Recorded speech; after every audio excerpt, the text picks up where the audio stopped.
बिस्मिल्लाहिर्रहमानिर्रहीम। रब्बि शरह ली सदरी व यस्सिर ली अमरी वहलुल उक़दतम मिन लिसानी यफ़क़हू क़ौली। Assalamu alaikum. We are going with the various topics, and day by day I have chosen a beautiful poem for today, and this is from the course of first year, an advice from mother to son. This poem is written by James Mercer Langston Hughes, and it is written by an American poet who was a black poet and who was also an activist. This was the time when black people were not treated well in the state of America, and they had complaints about the racial rights as it was. So this was the feeling of a poet, and he is going to describe it in the words of a mother. So this is a dramatic monologue in which a single person is speaking. So there is a mother, she is talking to her son, and she is advising him about the difficulties in life, and she is in fact telling him that he should not be afraid of the hardship, he should be hopeful, he should struggle, he should work hard, and he should not be disappointed by the difficulties in life. So she is going to give her own example that in her life she has faced so many difficulties. Life is not an easy job for her, but she has overcome all those difficulties and she has been a successful person in life. So in this poem, this is very beautifully described, the feeling of a mother and the other feeling of a black woman being in the living in the civilized state of America, and although she has this feeling in her heart that her son would be facing these difficulties as she has faced in her life, क्योंकि एक black women होने के नाते वो America में रहती है और उसने जितनी मुश्किलात देखी हैं, जितनी तकालीफ़ देखी हैं, तो वो ये समझती है कि उसके बेटे को भी इन्हीं मुश्किलात और तकालीफ़ का सामना करना पड़ेगा। तो अब वो अपने बेटे को एक तरह से ये हौसला देती है, उसको करज देती है और उसको ये होप दिलाती है, और इसमें वो रियलिस्टिकली वो बताती है कि life is not an easy job, कि ज़िंदगी इतनी आसान नहीं है, ज़िंदगी में मुश्किलात भी आती हैं, लेकिन आप अपनी मेहनत से, आप अपनी हिम्मत से, करेज से इसको ओवरकम कर सकते हो। सो लेट्स रीड, मैं इसको पढ़ती हूँ और साथ में ट्रांसलेट भी करूँगी। Mother to son. Well son, I'll tell you, life for me ain't been no crystal stair. Well son, I'll tell you, मैं तुम्हें बताऊंगी कि ज़िंदगी मेरे लिए कोई शफाफ सीढ़ी नहीं। क्रिस्टल स्टेयर, क्रिस्टल स्टेयर का मतलब क्या है कि बहुत smooth, clean, neat, easy stair to go on, to climb on, कि ऊपर चढ़ने के लिए, ज़िंदगी में कामयाब होने के लिए ऐसा नहीं है कि ज़िंदगी एक शफाफ सीढ़ी थी। ज़िंदगी एक शफाफ सीढ़ी नहीं है, ज़िंदगी में मुश्किलात भी आती हैं, आसानियाँ भी होती हैं। तो वो ये कहती है कि ज़िंदगी कोई शफाफ सीढ़ी नहीं है। अब सीढ़ी क्यों उसने सेलेक्ट की है? This she has chosen from the Bible. यहाँ पर इसको मेटाफोरिकली यूज़ किया है कि बाइबल से उसने इसको यूज़ किया कि बाइबल में जिस तरह से हज़रत डेविड के लिए जो स्टेयर का ज़िक्र किया गया है वो दैट इज़ क्रिस्टल स्टेयर, तो उसी स्टेयर की बात की गई है कि ज़िंदगी इतनी आसान नहीं है कि बस सीढ़ी चढ़ गए, शफाफ सीढ़ी चढ़ गए और बस आप कामयाबियों पर और बहुत आगे निकल गए, ऐसा नहीं है। It has had cracks in it and splinters and boards torn up and places with no carpet on the floor, bare.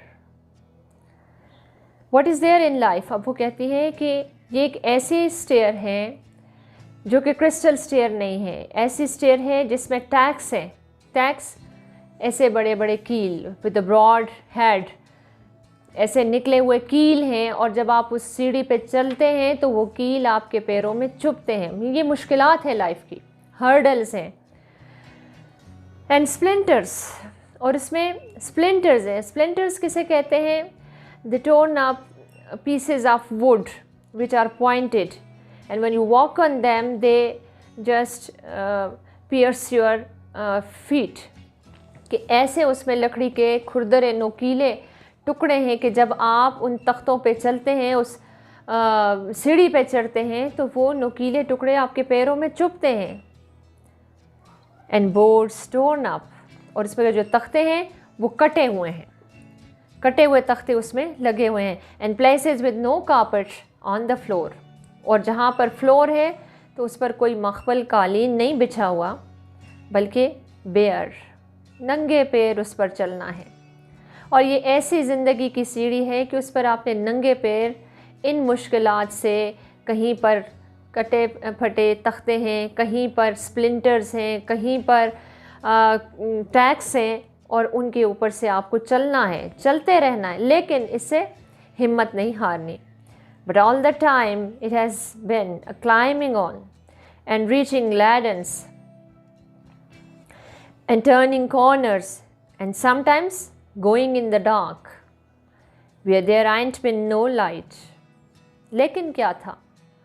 ये मुश्किलात थी, ये परेशानी थी, ये तकालीफ थी, लेकिन उसके बावजूद all the time it has bin climbing on, मैं अपनी लाइफ में ऊपर चलती रही, मुश्किलात के बावजूद, तकालीफ के बावजूद। Now she is comparing her own life, she is quoting her own life to her son, and she is telling him that her life was not an easy job. उसकी ज़िंदगी इतनी आसान नहीं थी।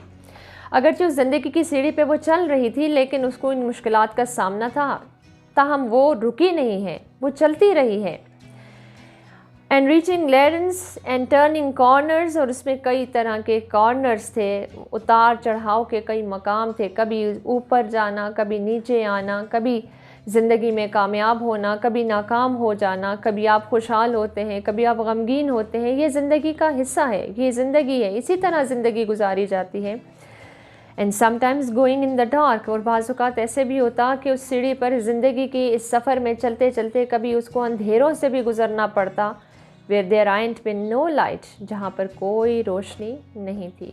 No light, no guidance, no help, no support, कोई दूसरा मदद करने वाला नहीं था, और आप उस अंधेरे में अकेले चलते हैं। तो ज़िंदगी कभी ऐसे मुश्किलात में भी आपको डाल देती है।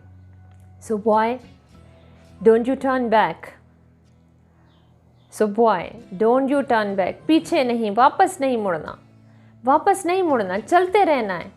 मुश्किलात देख के, तकालीफ देख के, परेशानियाँ देख के, ख़ुद को अकेला पाकर, अंधेरों में पाकर वापस नहीं मुड़ना, बल्कि आगे चलते जाना है। Don't you sit down on the steps, cause you find it's kind of hard।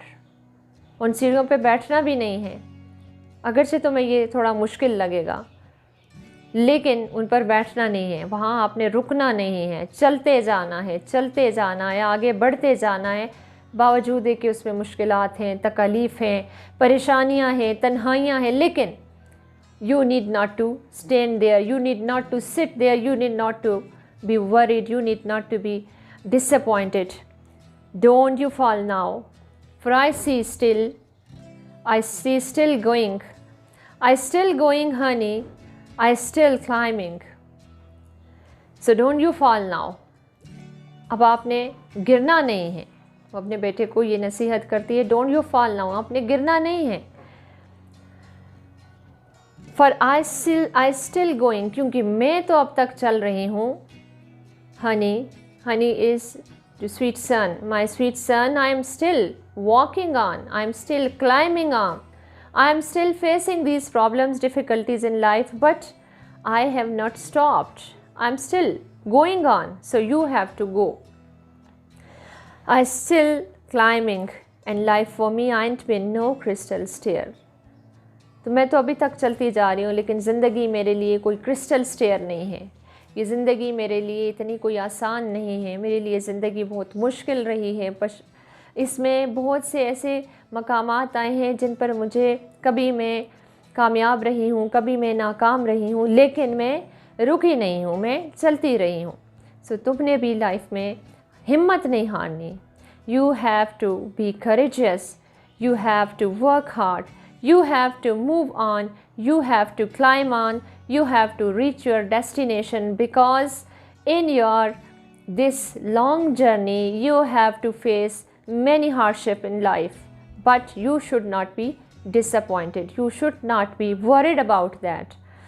So she is in fact advising her son about life, and she is telling him the bitter truth about life, that life is not an easy job. Life is not a bed of roses. It's not a bed of roses. In life there are many thorns. So you have to pass on through those difficult times, but you should be courageous. तो आपको हिम्मत करनी है, आपको आगे बढ़ना है। इस पोएम के एंड पर कुछ आंसर क्वेश्चंस हैं, उनको भी एक दफ़ा देख लेते हैं। What is the dominant theme of the poem mother to son? इसकी डोमिनेंट थीम क्या है इस पोएम की, इसमें क्या थीम पेश की गई है? So the main theme is that is in which we say that this is an advice from mother to son. She is advising her son the lesson of hope and courage and bravery, and the lesson of not to be disappointed. She is giving this lesson that he should not be disappointed in life. What are the some of the literary techniques used in the poem Mother to Son? Literary techniques इसमें कई सारी use की गई हैं. There are several literary techniques which has been used in this poem, like metaphors are used, metaphor of stair is used in it, assonance is used, consonant is used. Assonance is, what is assonance? The repetition of the vowel sounds, as is boy and don't, you, so these are the repetition of the vowel sounds. Consonants का use किया गया है, जैसे and, light, different consonant sounds इसमें use की गई हैं. इसी तरह से allusion का इस्तेमाल हुआ है, और इसके साथ साथ कई लिटरेरी सिग्निफिकेंस इसमें बताए गए हैं. सिंबलिज्म का भी यूज़ हुआ है, कई सिंबल्स यूज़ हुई भी हैं इस पोएम में. What is an extended metaphor? How does Hughes use this literary technique to illustrate the consistent struggle of mother in her life? Give example from the poem. Metaphor जैसे मैंने अभी आपको बताया भी कि इसमें metaphor यूज़ हुआ है stairs का, जैसे crystal stair. This is a metaphor taken from the Holy Bible that is used for Prophet David when he has used his stair, that was crystal stair. So ये उसका metaphor use किया गया है कि वो वाली क्रिस्टल स्टेयर नहीं है, लाइफ के स्टेयर्स जो हैं वो वाली क्रिस्टल स्टेयर नहीं है, लाइफ की स्टेयर बहुत डिफ़िकल्ट स्टेयर्स हैं. In the poem Mother to Son, Hughes repeats some lines. What function does it serve in poem? Explain. Some lines like so boy, इस तरह की लाइंस जो उसने यूज़ की गई हैं. This is creating simple, although there is not a proper, we can not say there proper stanza इसमें नहीं है, लेकिन कुछ ऐसे रेपिटेशन हुई है लाइंस की कि जो इसको ये शो करते हैं, इसमें कुछ सिम्फनी क्रिएट करते हैं, थोड़े से इसमें रिदम आ जाता है. अगर जो उस तरह की राइम स्कीम फॉलो नहीं की गई है, रेगुलर स्टैंजाज हैं, लेकिन फिर भी इसमें ये जो लाइंस जैसे सो बॉय एंड यहाँ पर जिस तरह उसका यूज़ किया गया है, उसके साथ एक सिम्फनी क्रिएट हो रही है. Don't U turn back, so boy don't U turn back, इसके साथ एक सिम्फनी यूज़ हुई है, और ये जो सिम्फनी क्रिएट होती है उसके पोएम में एक रिदम आ रहा है. So next is what type of imagery is used in the poem mother to son? What does it suggest? Imagery कौन सी यूज़ की गई है? There is the use of the imagery in the poem, like जैसे कि वो बता रहे हैं कि किस तरह से डिफरेंट थीम्स वो दे रहे हैं. The staircase, the crystal staircase is used for to show that life is not an easy job. This is a difficult, the path of life is not easy, it is very difficult to go on this path of life. What is the tone of the poem Mother to Son? Support your view with instance from the poem. Tone क्या है? Tone उसमें this is serious tone because mother is telling her son about the difficulties. वो मुश्किलात जो उसने life में face की हैं उन्हीं को वो कोट करती है, और रियल सेंस में वो ऐसा नहीं है कि उसको हिम्मत करेज तो दे रही है, लेकिन उसमें ऐसा नहीं है कि वो उसको लाइफ के बारे में कोई बिल्कुल नॉर्मल सी बात बता रही है। वो बहुत सीरियस टोन में उसे बता रही है कि लाइफ एक इजी जॉब नहीं है। सो इसमें फिर नेक्स्ट है आपके पास writing reference to the context. किस तरह से रेफरेंस टू द कॉन्टेक्स्ट लिखते हैं। उस पर स्टार्ट करने के लिए these lines have been taken, poet का नाम, पोएम का नाम, इसको हम लिखते हैं रेफरेंस में, और उसके बाद कॉन्टेक्स्ट में हम ब्रीफ समरी देते हैं पोएम की, और उसके बाद जो स्टैंजा आपको दिया जाता है उसको आप एक्सप्लेन करते हैं इन फुल डिटेल।